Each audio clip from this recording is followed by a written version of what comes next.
Guys, welcome to our channel. Today we are working on Gypsy JointStar. We are adding a brand new JointStar and assembling the new MGP kit in this. So have a look at it, how we work. So this is the first stage of the installation.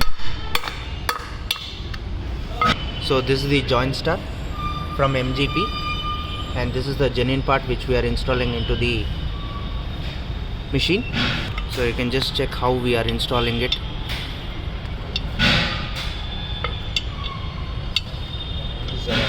And these are the old parts which are completely removed.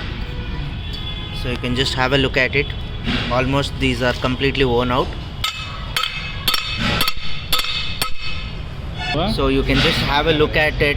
Right now it's completely installed on all the four sides completely. And you just have the look at it, which is going to be assembled for this.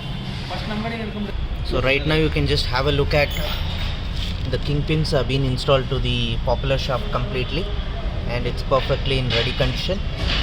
Right now this is completely assembled and fitted to the popular shaft perfectly.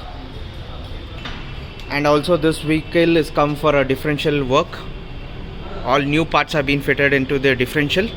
You can see the differential parts completely been removed and there is a damage in the part. So we have added a brand new MGP parts into this. So you can just check out, this is the damaged part completely. So anybody who is really interested for any kinds of differential works for Jeep and Gypsy, you can just contact us on our WhatsApp number, that's 9886679617. We are based in Bangalore. Please like and subscribe our channel. Stay tuned, and we'll be sharing you more and more mechanical works as well as all restoration works of Jeep and Gypsies. Please like and subscribe our channel. Thank you for trusting us and have a great day.